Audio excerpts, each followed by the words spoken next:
আসসালামু আলাইকুম। আমি বাপ্পি ক্লাসরুম থেকে। আমি গত ক্লাসে ফিজিক্স 2 এর 7ম অধ্যায় আলোক প্রতিফলন অধ্যায় নিয়ে আলোচনা করছিলাম।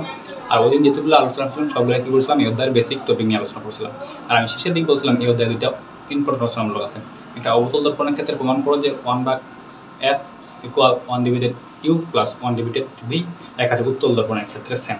তো যেহেতু এই অধ্যায় ইম্পর্টেন্ট আসলে বেশি হলো অবতল দর্পণের ক্ষেত্রে, তাই আমরা অবতল দর্পণের ক্ষেত্রেই প্রমাণটা আগে করবো, উত্তল দর্পণটা নেক্সট ক্লাসে করাবো। তো এখানে দেখো প্রশ্নে লিখছি, দেখাও যে অবতল দর্পণের ক্ষেত্রে 1 divided f equal 1 divided u plus 1 divided v। তো এসএসসি লেভেলে কি করতাম, এসএসসি লেভেলে এই সূত্রটা প্রয়োগ করে আমি শুধু মান বের করতাম, অর্থাৎ u বা v এর মান দেওয়া থাকতো আমি f এর মান বের করতাম, অথবা f বা u এর মান দেওয়া থাকতো আমি v এর মান বের করতাম, অথবা f বা v এর মান দেওয়া থাকতো আমি u এর মান বের করতাম। এখানে কি করা লাগবে, এই সূত্রটায় প্রমাণ করা লাগবে। তো বলছে যেহেতু অবতল দর্পণের ক্ষেত্রে, তাহলে আমি অবতল দর্পণটা অঙ্কন করি। আচ্ছা, অবতল দর্পণ কাকে বলে? যে দর্পণের উত্তল অংশে পারা লাগানো থাকে তাকেই অবতল দর্পণ বলে। একটা গোলীয় দর্পণ, গোলীয় দর্পণ তো দুই প্রকার, একটা অবতল দর্পণ, একটা উত্তল দর্পণ। এই ভিতরের অংশটা কি বলা হয়? ভিতরের অংশটাকে অবতল অংশ বলা হয়, বাইরের অংশটাকে উত্তল অংশ বলা হয়। যে দর্পণের উত্তল অংশে পারা লাগানো থাকবে সেটা হলো অবতল দর্পণ। তাহলে উত্তল অংশে পারা লাগা দিলাম,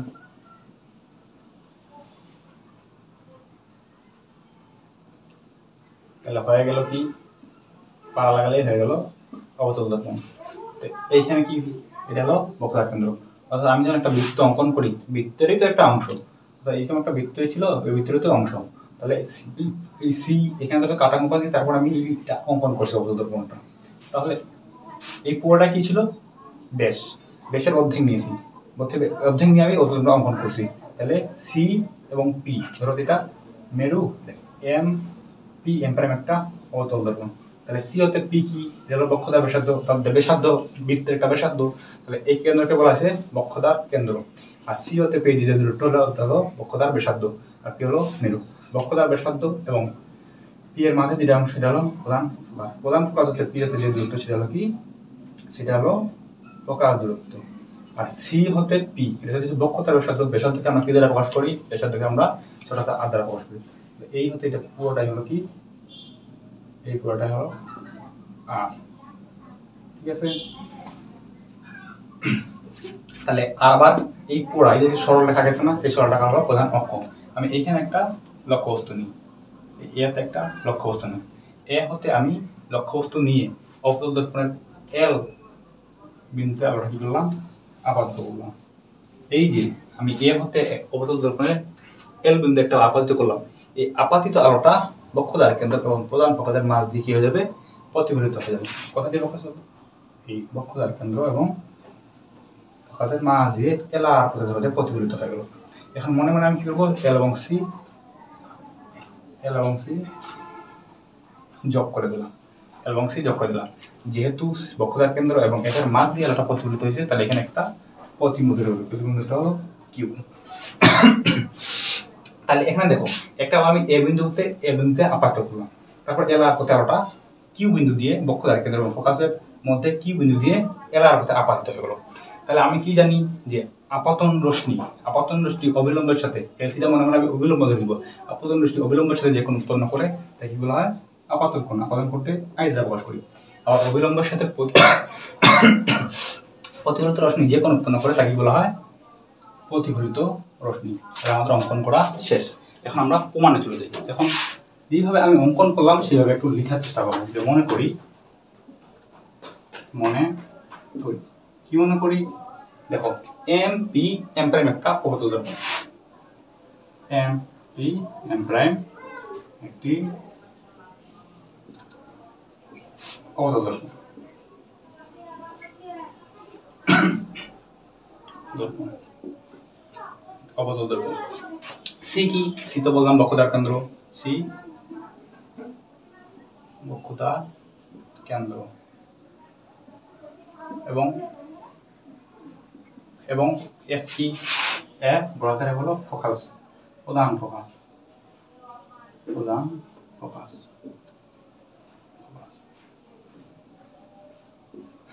আলোক রশ্মি, তাহলে এ হলো লক্ষ্যবস্তু এ হতে আলোক রশ্মি, লক্ষ্যবস্তু এ হতে আলোক রশ্মি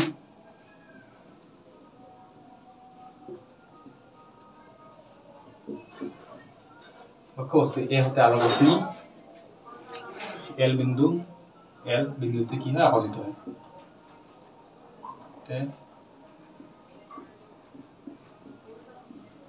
আপতিত হয় এবং এল আর পথে পরিবর্তিত হয় এল আর পথে প্রতিফলিত হয়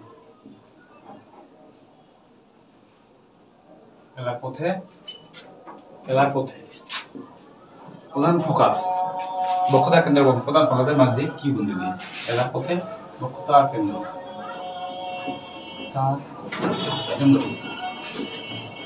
এবং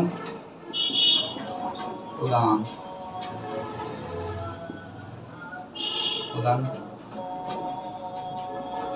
ফোকাস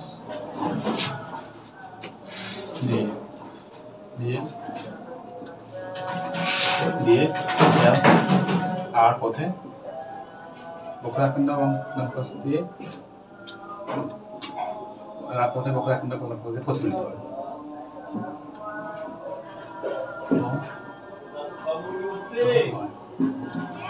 তো যেভাবে অঙ্কন করলাম আমি সেটা লিখছি দেখো যে এম পি এম প্রাইম একটা অবতল দর্পণ সি হলো বক্ষতার কেন্দ্র এবং এ হলো প্রধান ফোকাস লক্ষ্যবস্তু এ হতে এ বিন্দুতে আলোক রশ্মি এর বিন্দুতে আলোক রশ্মি আপতিত হয় এবং এল আর পথে বক্ষতার কেন্দ্র এবং প্রধান ফোকাস দিয়ে প্রতিফলিত হয় এখন হলো আমি যেহেতু হাত দিয়ে অঙ্কন করছি ওইখানে তোমার মনে হচ্ছে এইখানটা একটু বড় এইখানটা ছোট আসলে প্রতিফলনের সূত্রতে আমরা জানি যে কি আপতন কোণ এবং প্রতিফলন কোণ সমান অর্থাৎ আই কোণ এবং আর কোণ দুটি কোণ কি সমান তাহলে আমি সুতরাং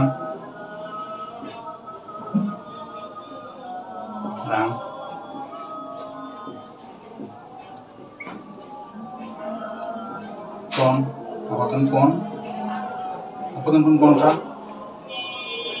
আপতন কোণ হলো এ এল সি সমান আই প্রতিফলন কোণ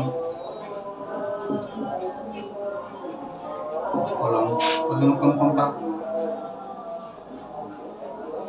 প্রতিফলন কোণ হলো সি এল কিউ বা আর সি এল আর সমান ছোট হাতের আর ঠিক আছে তো এখন দেখো এটুকু আমাদের কাজ শেষ যেভাবে অঙ্কন করলাম সেভাবে আমি দিয়ে ফেলবো তো এখন তোমাদের একটা ছোট্ট একটা সূত্র আছে ওই সূত্র তুমি করতে পারো তাদের মধ্যে পুরো প্রতিবেদনটা শেষ তাই সূত্রটা করি তোমরা খাতায় লিখে নিবা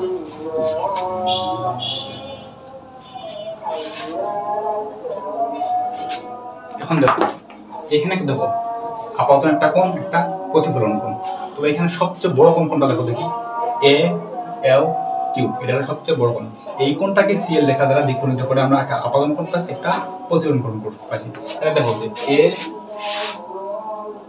এল কিউ শীর্ষ কোণ আছে শীর্ষ কোণকে কি করছে এল সিএল লেখা সমকোণিত করছে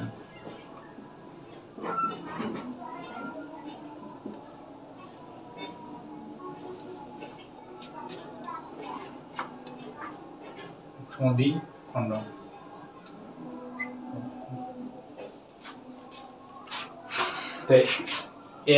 এ এল কিউ শীর্ষ কোণকে এলসি রেখা দ্বারা এলসি রেখা সমদ্বিখণ্ড কোণের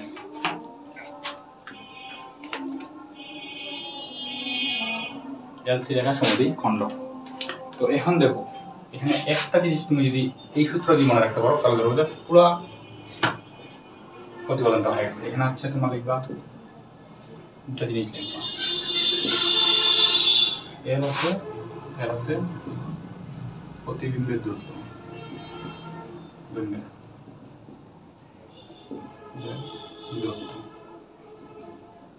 একটা কি সি হতে প্রতিবিম্বের সি হতে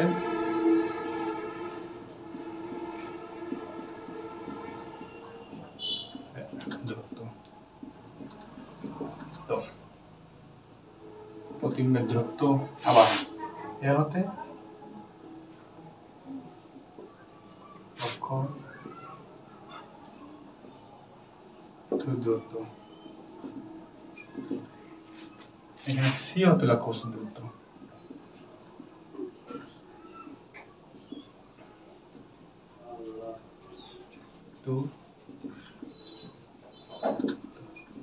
এটা তোমাদের একটা সূত্র, এই সূত্রটা যদি তুমি ভালোভাবে বুঝতে পারো এবং মনে রাখতে পারো তাহলে তোমাদের এটা পুরোটাই তোমার একদম সহজ হয়ে গেছে। তো এখানে আমি বলছি কি এল হতে প্রতিবিম্ব দূরত্ব, এল হতে প্রতিবিম্ব দূরত্ব, প্রতিবিম্ব কোথা তৈরি হয়েছে, যে পথ দিয়ে প্রতিফলিত হয়েছে সেখানে দিয়ে প্রতিবিম্ব তৈরি হয়েছে, কি বিন্দুতে প্রতিবিম্ব কি হয়েছে প্রতিবিম্ব তৈরি হয়েছে, তাহলে এল হতে প্রতিবিম্ব দূরত্ব, এল হতে প্রতিবিম্ব দূরত্ব কি এল কিউ, এই এখানে লিখে দেই, এখানে লিখে দেই এল হতে প্রতিবিম্ব দূরত্ব তাহলে কি এল কিউ। তারপর নিচে লিখছি কি এল হতে লক্ষ্যবস্তুর দূরত্ব, লক্ষ্যবস্তু কোথায় এ হতে কারণ এল বিন্দু আবদ্ধ করছি, তাহলে এল হতে এ হচ্ছে লক্ষ্যবস্তুর দূরত্ব, তাহলে লক্ষ্যবস্তুর দূরত্ব কি এ এল বা এল এল সমান সমান এখানে আছে কি সি হতে প্রতিবিম্বের দূরত্ব, এই যে সি বিন্দু বক্ষতার কেন্দ্র হতে কিসের দূরত্ব প্রতিবিম্ব দূরত্ব, বক্ষতার কেন্দ্র হতে প্রতিবিম্ব দূরত্ব কোনটা সি কিউ, এই সি কিউ। আবার দেখো দেখি কি বলছি, সি হতে লক্ষ্যবস্তু দূরত্ব, সি হতে লক্ষ্যবস্তু দূরত্ব কোনটা লক্ষ্যবস্তু এ তে, এ থেকে আমি আপাতত করছি, আবার এল আর পথে প্রতিফলিত হয়েছে, তার লক্ষ্যবস্তু দূরত্ব এ, এ হতে লক্ষ্যবস্তু দূরত্ব, সি হতে লক্ষ্যবস্তু দূরত্ব কি সি এ, সি এইটা দিয়ে দিবা 1 নাম্বার সমীকরণ। ঠিক আছে, এখন তোমাদের কাজ হলো যে এটা দর্পণটা কি, এই দর্পণটা হলো খুবই ক্ষুদ্র দর্পণ, বিজ্ঞানী যখন কোনো দর্পণ নিয়ে আলোচনা করে তারা কি করে খুব ছোট ছোট বিষয় নিয়ে আলোচনা করে, তো এইটা আমি দর্পণটা অঙ্কন করছি, এই দর্পণটা হলো অবতল দর্পণ, অবতল দর্পণটা নাম জানে যেহেতু উত্তর অংশ পাওয়া আছে, কিন্তু এই দর্পণটা খুবই ক্ষুদ্র দর্পণ, বিজ্ঞানীরা খুবই ছোট ছোট বিষয় নিয়ে আলোচনা করছে, তো যেহেতু এই দর্পণটা খুবই ক্ষুদ্র, তো প্রকৃতপক্ষে মনে হচ্ছে কি পি এবং এল বিন্দু খুবই দূরে, খুবই দূরে, কিন্তু আসলে না, এই দর্পণটা খুবই ছোট, অর্থাৎ এল এবং পি বিন্দু খুবই কাছাকাছি, তুমি যদি এই এল বিন্দুটা টানে পি বিন্দুর কাছে আনো, এবার টানে ধরো যে এটা হলো এল বিন্দু, এটা যদি পি বিন্দুটাকে কাছে এইভাবে নিয়ে আসলাম, পি এর কাছে নিয়ে আসলাম, তাহলে দেখো যে এই এলটা পি এর থেকে অল্প একটু বড়, খুবই অল্প একটু বড়, দেখো যে এটা কি ধরো যে এটা ও ও এ এল এল পি, এই বিন্দু এই এলটাকে আমি টানে এই পি এর কাছে নিয়ে দেখবো যে অল্প সামান্য বড় হয়েছে, তো এই সামান্য বড়টাকে আমি বড় ধরবো না, ধরবো কি এল এবং পি বিন্দু একই এবং কাছাকাছি, যেহেতু ক্ষুদ্র ধরবো, কারণ তোমরা খুবই ক্ষুদ্র মনে হচ্ছে যে পি এবং এল বিন্দু খুবই দূরে, কিন্তু আসলে না, আসলে হলো এই এল বিন্দুটা এবং পি এর খুবই কাছাকাছি এবং এই দুটো বিন্দু একই। তাহলে লিখি যেহেতু দর্পণটি ক্ষুদ্র দর্পণ তাই এল এবং পি বিন্দু একই এবং কাছাকাছি, ঠিক আছে। আচ্ছা দেখো দেখি যদি এল এবং পি বিন্দু কাছাকাছি হয় তাহলে A L A P, L C C P, L Q Q P সবগুলোই একই হচ্ছে না, তাহলে আমি লিখতেই পারি যে সুতরাং এখানে দিব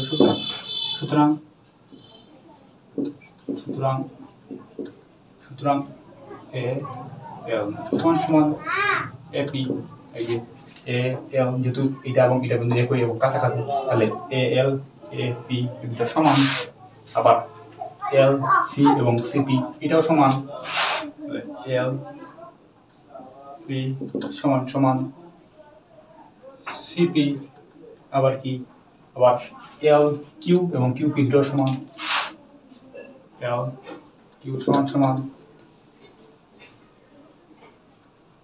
কিউপি হচ্ছে সমান। এখন এই যে তুমি যে তিনটা মান পেলা, এই তিনটা মান তুমি এই মান সমীকরণে বসিয়ে দাও,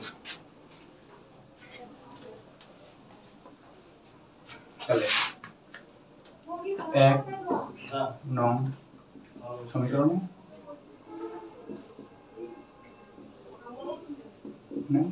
মান বসিয়ে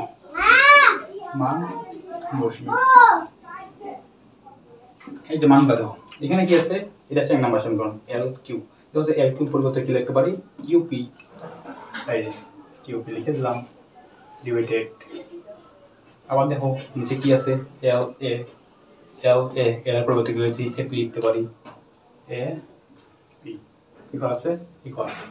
এখন এখানে দেখো এখানে কি আছে সি কিউ, নিচে কি আছে নিচে আছে সি এ, উপরে আছে সি কিউ, সি কিউ। এখন দেখো এই সি পি বক্ষতার ব্যাসার্ধ থেকে যদি আমি কিউ পি বাদ দিই তাহলে আমি এটা মাঝখানটা পাবো কিনা। এখানে আছে কি সি কিউ, আমাকে সি কিউর মান লাগবে। আমি সি পি থেকে কিউ পি যদি বাদ দিই তাহলে আমি সি কিউ পাবো কিনা, পাবো না, পাবো। তাহলে দেখো দেখি, তাহলে সি পি মাইনাস কি কিউ পি। আবার দেখো নিচে কি আছে সি এ, সি এ। এখন দেখো দেখি আমি এই যে প্রধান অক্ষটা আছে লক্ষ্যবস্তু হতে মেরু হতে যে দূরত্ব এ পি, এই এ পি থেকে যদি আমি সি পি বক্ষতার ব্যাসার্ধ বাদ দিই তাহলে আমি মাঝখানে এ পিটা পাবো না, এ পি থেকে সি পি বাদ দিব। তাহলে দেখি A P minus C P, C P, তাহলে আমি পাই যাবো কি, তাহলে আমি পাই যাবো সি এ। এইটা দেওয়া আছে 2 নাম্বার সমীকরণ, ঠিক আছে। তাহলে আমি লিখে দিই। এখন ধরি কি ধরবো দেখো, ধরি এখানে ধরে নিবা। আচ্ছা এখানে দেখো দেখি ধরি কি এ পি, এটা হলো মেরু, এটা হলো লক্ষ্যবস্তু। তাহলে মেরু হতে এটা মেরুটা কি একটা দর্পণ, মধ্যবিন্দু, দর্পণের মধ্যবিন্দু তো মেরু, এই মধ্যবিন্দু হতে মেরু হতে লক্ষ্যবস্তুর দূরত্ব, লক্ষ্যবস্তুর দূরত্ব ধরি, লক্ষ্যবস্তুর দূরত্ব, লক্ষ্যবস্তুর দূরত্ব কোনটা এ পি, কারণ এটা এখানে লক্ষ্যবস্তু, এটা দর্পণ পি, তাহলে দর্পণ হতে লক্ষ্যবস্তুর দূরত্ব হচ্ছে এ পি। আমরা লক্ষ্যবস্তুর দূরত্বকে কি দ্বারা প্রকাশ করি, লক্ষ্যবস্তুর দূরত্বকে আমরা কিউ দ্বারা প্রকাশ করি। আবার প্রতিবিম্বের দূরত্ব,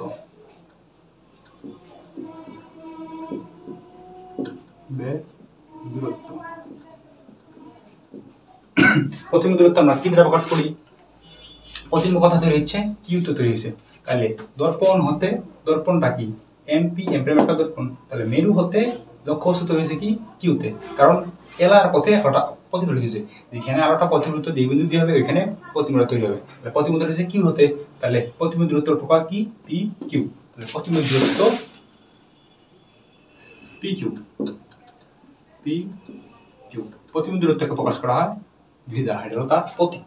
আবার দেখো প্রধান ফোকাস, ফোকাস দূরত্ব, প্রধান ফোকাস কোন এক হলো প্রধান ফোকাস, পি হলো কি মেরু, তাহলে প্রধান ফোকাস হতে মেরু হতে যে দূরত্ব সেটা হলো ফোকাস দূরত্ব। তাহলে ফোকাস দূরত্ব কোনটা এফ পি, লিখি ফোকাস দূরত্ব, ফোকাস দূরত্ব, ফোকাস দূরত্ব কি এফ পি সমান সমান ছোট হাতের এই যে ছোট হাতের বি লিখি না আগেই। আর বক্ষতার ব্যাসার্ধ,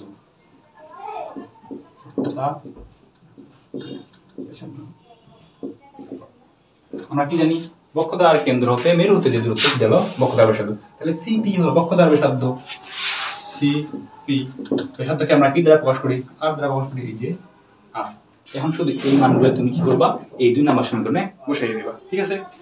তো 2 নাম্বার সমীকরণটাকে সাইডে লিখে নিই, Q P divided A P সমান সমান সিপি মাইনাস কিউপি, নিচে কি এ পি মাইনাস সি, এই 2 নাম্বার সমীকরণ। এই 2 নাম্বার সমীকরণে আমি এই মানগুলো বসিয়ে দেব। এখানে দিবা 2 নাম্বার সমীকরণে মান বসিয়ে, এখন দেখো এটা 2 নাম্বার সমীকরণ কিউপি, দেখো দেখি কিউপি এর মান কি ভি, বসিয়ে দিলাম, ঠিক আছে ডিভাইডেড। আবার দেখো এ পি, এ পি মান কি ইউ, এই যে বসিয়ে দিলাম, ঠিক আছে ইকুয়াল কি আছে সিপি, সিপি কোনটা সিপি, সিপি মানে হচ্ছে আর, এই যে আর মানে আছে মাইনাস, এখানে আছে কিউপি, কিউপি দেখো যে এই যে কিউপি, কিউপি এর মান হচ্ছে যে ভি। আবার নিচে আছে এপি, এখানে দেখো এই যে এপি ইউ মানে আছে এই যে মাইনাস সিপি, এই যে সিপি, সিপি মান আবার এই যে আমি সব মান বসিয়ে দিলাম 2 নং সমীকরণ। এখন আমি এগুলো মিশিয়ে দিতে পারি, কোনো সমস্যা নেই। তোমরা খাতা সুন্দরভাবে নোট করবো। হ্যাঁ, তাহলে এখন দেখো এখানে কি আছে, ইউ বি, এখানে আছে আর মাইনাস বি, এখানে ইউ মাইনাস বি। এখন আমি কি করবো, উভয়কে আর আর গুণ করে দেবো, আর আর গুণ। তাহলে ভিটা একবার এই বড়ার সাথে গুণ করবো, আবার ইউটা একবার এই বড়ার সাথে কি করবো, গুণ করে দেবো। এই ইউটা এই ভিটা ইউ মাইনাস আর এর সাথে গুণ করে দেবো। তাহলে ইউ, এই যে ভি নিয়ে দিলাম, ইউ মাইনাস আর কি গুণ করছি, আর আর গুণ করবো, সমান সমান এই যে ইউ আছে ইউ, এই ইউটা একবার এই পরের সাথে গুণ করে দেবো, পরের সাথে। তাহলে আর মাইনাস ভি। তাহলে দেখো দেখি, এই ভিটা একবার এটার সাথে গুণ, এই ভিটা একবার আর সাথে গুণ, তাহলে ভি বার, তাহলে ইউ ভি মাইনাস ভি আর সমান সমান এটা একবার এটার সাথে গুণ, একবার এটার সাথে গুণ, তাহলে ইউ আর মাইনাস ইউ ভি। দেখো দেখি সমান সমান, এখন এখানে কি আছে, ইউ ভি মাইনাস, এখন দেখো এখানে মাইনাস আছে, এখানে মাইনাস আছে, এই মাইনাসটা আমি ওইদিক নিয়ে যাবো এবং ওই মাইনাসটা এদিক নিয়ে যাবো। এখানে কি আছে, মাইনাস ইউ ভি, এই মাইনাস ইউটা আমি এদিক দিয়ে নিয়ে আসি, তাহলে কি হবে, প্লাস ইউ ভি ইকুয়াল, এদিক প্লাস ইউ আর ছিল, ইউ আর থেকে যাবে। আবার এখানে আছে মাইনাস ইউ আর ভি আর, তাহলে মাইনাস ভি আরটা এদিক নিয়ে গেলে কি হবে, প্লাস ভি আর, প্লাস ভি আর, ঠিক আছে, সমান সমান ইকুয়াল। এখন দেখো এখানে ইউ ভি আছে প্লাস ইউ ভি, তাহলে এখানে কি হবে, 2 U V equal U R plus V R. এখন একটা কাজ করে দেখবা যে আমার পুরো প্রতিবন্ধকটা হয়ে গেছে। এখন কি করবা, এই পুরোটাকে তুমি ইউ ভি আর দ্বারা ভাগ করবা, এটাকে উপরে করে, ঠিক আছে, কি করবো, উভয় কি উভয় কে ইউ ভি আর দ্বারা ভাগ করে এখন দেখো উভয়কে, এটাকে একবার ইউ ভি দ্বারা ভাগ করবা, এটাকে একবার ইউ ভি দ্বারা ভাগ করবা, এটাকে একবার ইউ ভি দ্বারা ভাগ করবা। তো দেখো 2 ইউ ভি কি দ্বারা ভাগ করবো, ইউ ভি আর ইকুয়াল, এটাকে একবার ইউ ভি দ্বারা ভাগ, ইউ ভি আর প্লাস প্লাস এই ভি আর কে ইউ দ্বারা ভাগ, V are U V R. এখন দেখো এই উপরেও কি আছে, ইউভি আছে, নিচেও ইউভি আছে, তাহলে আমি এই ইউভি কেটে দিতে পারি। এইখানেও দেখো কি আছে, ইউ আর আছে, এখানেও ইউভি আর আছে, তাহলে এটা কাটা এবং এটা কাটাতে হবে, ভি। আবার এখানে দেখো ভি আর আছে, এই নিচেও ভি আছে, উপর নিচে কাটা। তাহলে এখন আমার থাকতেছে কি, এখানে থাকতেছে হচ্ছে উপরে 2, নিচে আর ইকুয়াল আছে ইকুয়াল, উপরে কিছু নেই মানে কি, উপরে পুরোটা কাটা গেছে, তাহলে উপরে কিছু নেই মানে 1 থাকবে অবশ্যই, নিচে কি আছে, বি আছে প্লাস। এখন উপরে পুরোটা কাটা গেছে মানে কি আছে, 1 থাকবে, নিচে কি থাকবে, ইউ থাকবে। এখন দেখো দেখি অনেকটা কাছাকাছি চলে আসি কিনা, প্রমাণে দেখো মানে অনেকটা কাছাকাছি আমরা চলে আসি। শুধু এইখানে যদি আমরা 1 ভাগ মানতে পারি, তাহলে আমাদের পুরো প্রমাণটা হয়ে গেছে। তাহলে এখানে দেখো, এখানে আমরা আরেকটা সূত্র জানি, এই সূত্রটা হচ্ছে অতি সংক্ষিপ্ত আছে এই অধ্যায়। আমার উচিত ছিল যে এই অধ্যায় আগে এই সংক্ষিপ্তটা আগে প্রমাণ করে দেওয়া, কিন্তু আমি একবারেই রচনা করে তুলে দিই, সমস্যা নেই, নেক্সট ক্লাসে এটা নিয়ে আলোচনা করবো। এখানে একটা সূত্র আছে, এফ সমান সমান প্রধান ফোকাস দূরত্ব এবং বক্রতার কেন্দ্রের মধ্যে একটা সম্পর্ক আছে, r/2, এটা একটা সূত্র। তো দেখো এই যে আর গুণ করে দেয়, তাহলে কি হচ্ছে, এই দেখো কি হচ্ছে, এখানে এখানে কিছু মানে 1 আছে, তাহলে আরটা যদি আমি 1 এর সাথে গুণ দিই, তাহলে আছে আর গুণ, তাহলে এই একটা 2 এর সাথে গুণ করলে কি হচ্ছে 2f, তাই না? তাহলে এখানে কি আমি আর এর মান পেয়ে গেলাম, এই আর এর মানটা তুমি এখানে বসিয়ে দাও, এই যে 2 আছে, 2 আর এর মান কি 2f সমান সমান এই আসবে 1 ভাগ v প্লাস 1 ভাগ u। এখন এই যে 2 এই 2 কাটা, তাহলে দেখো দেখি আমার প্রমাণ হয়ে গেছে কিনা, 1 ভাগ f ইকুয়াল 1 ভাগ v প্লাস 1 ভাগ u, প্রমাণিত।